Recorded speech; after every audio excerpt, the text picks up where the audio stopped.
So land 5 the rebirth of टांग सन के इस एपिसोड की शुरुआत में हमें एंसेस्ट्रल स्क्वायर के बाहर का सीन दिखाया जाता है, जहां पे बिग कैट जो होता है ये कहता है कि ठीक है अब मैं चलता हूं, जिसके लिए टांग सन और भी मान गए होते हैं। मगर हम देखते हैं कि बिग कैट का जो मूड होता है थोड़ा खराब सा होता है और ये सोचता है कि मैं यहाँ पे रह के एक लाइट बल्ब बन के नहीं रहना चाहता हूँ। जबकि इस मई गोंगजी जो होती है ये कहती है कि सीनियर ब्रदर बहुत बहुत शुक्रिया। तो टांग सन जो होता है ये कहता है कि मैंने कसम खाई है कि मैं तुम्हारे प्रति लॉयल रहूंगा, तो मेरा शुक्रिया अदा करने की कोई भी जरूरत नहीं है, तुम एक तरीके से मेरी लॉर्ड हो। तो मई गोंगजी भी चौंक जाती है और कहती है कि क्या लॉर्ड, वैसे आखिर क्यों तुमने बस कैजुअली ब्लड ओथ ले ली। तो टांग सन जो होता है ये कहता है कि अगर मैं कसम नहीं खाता तो क्या तुम्हें ये लगता है कि तुम्हारे फादर मुझे जाने देते।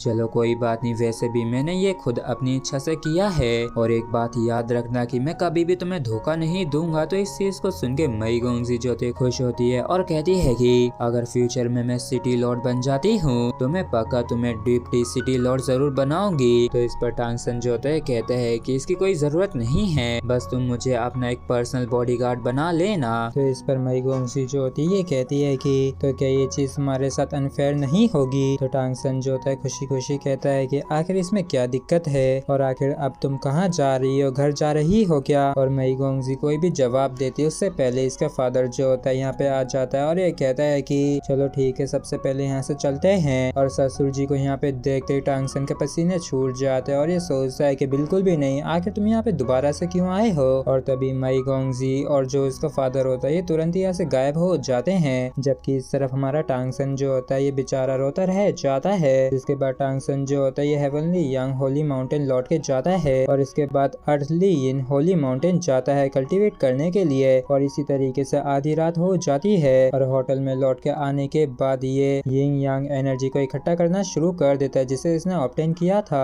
और इसका प्लान ये था कि ये तब तक इंतजार करे जब तक कि डबल टूर्नामेंट नहीं होता है, जिसके बाद ये विंड ड्रैगन ट्रांसफॉर्मेशन को इंटीग्रेट करेगा जिससे कि ये अपनी फिजिक को इम्प्रूव कर सके, और उसके लिए यिंग यांग एनर्जी को कल्टीवेट करना ही बेहतर होगा। और फिर हमें अगले दिन का सीन दिखाया जाता है जहाँ पे दुबई जो होता है ये आ गया होता है और ये कहता है कि लिटिल टांग प्रिंसेस पीकॉक जो है वो सच में काफी ज्यादा अमेजिंग है, और लिटिल टांग जल्दी से बताओ ना कि आखिर तुम्हारी जान पहचान उससे कैसे हुई। तो टांग सन जो होता है जियावू के बारे में सोचते हुए कहता है कि ये काफी कॉन्फिडेंशियल मैटर है, जबकि सोचता है कि मैं इन लोगों को ये नहीं बता सकता हूँ कि हम दोनों एक दूसरे को पिछली जिंदगी से जानते हैं। और तभी सीनियर ब्रदर जो होता है ये यहाँ पे आ जाता है। तो टांग सन जो होता है ये कहता है कि आप आज एक गेम को देखने के लिए नहीं जा रहे हैं। तो सीनियर ब्रदर जो होते थोड़े परेशान होते हुए कहते हैं कि इस चीज के बारे में हमने कल लौट के आने के बाद डिस्कस किया था कि अब हम और ज्यादा गेम्स को नहीं देखेंगे बल्कि इसके बजाय कल्टीवेट करेंगे, क्योंकि अगर बाकी के क्लेन्स के पावर हाउसेस के साथ तुलना की जाए तो हम अब भी उनसे काफी ज्यादा कमजोर है, काफी पीछे हैं। इसलिए हमें हर एक अपॉर्चुनिटी का पूरा फायदा उठाना चाहिए जिससे कि हम अपने आप को इम्प्रूव कर सकें। और गूली जो होता है बताता है कि हमारे बीच में जो गैप है वो सच में कुछ ज्यादा ही है, इसलिए मुझे जितना हो सके उतना जल्दी 9th लेवल तक कल्टीवेट करना होगा।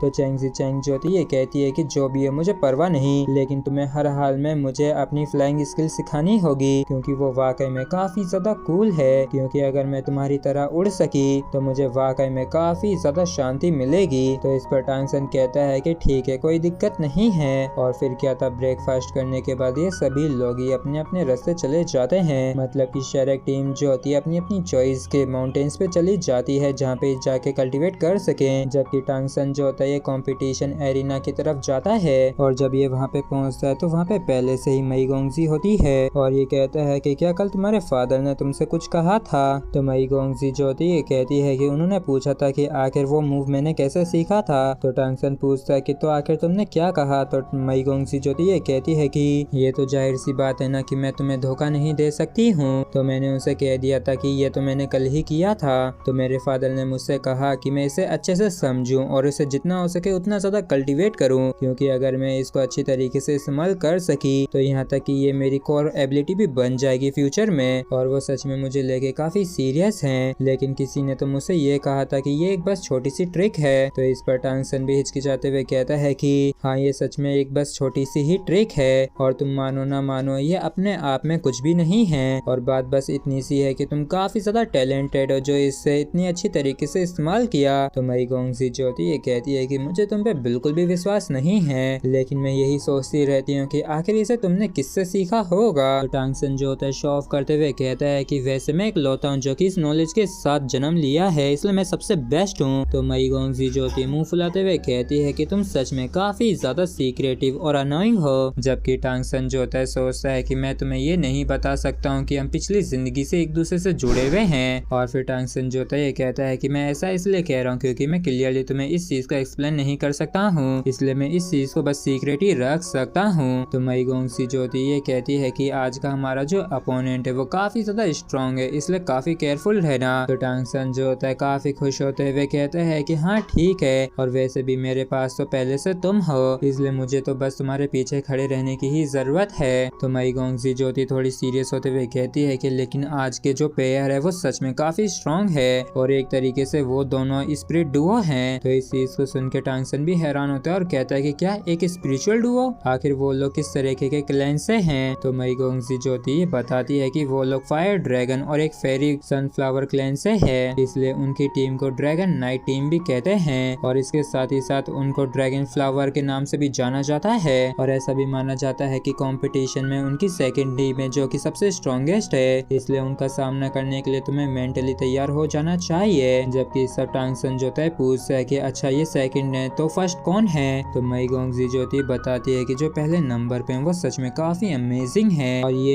एक इमोर्टल फायर फिनिक्स क्लैन और पैरासोल ट्री क्लैन का कॉम्बिनेशन है। और जैसे टांग सन इमोर्टल फायर फिनिक्स क्लैन और पैरासोल ट्री क्लैन के बारे में सुनता है तो चौंक जाता है और कहता है कि ये तो सच में एक दूसरे के कॉम्प्लीमेंट हैं। और इसी के साथ फ्रेंड्स हमारा एपिसोड यहीं पे खत्म होता है। अगर आप लोगों को वीडियो अच्छा लगा हो तो प्लीज चैनल को सब्सक्राइब और वीडियो को लाइक करना बिल्कुल भी ना भूलें। Thank you.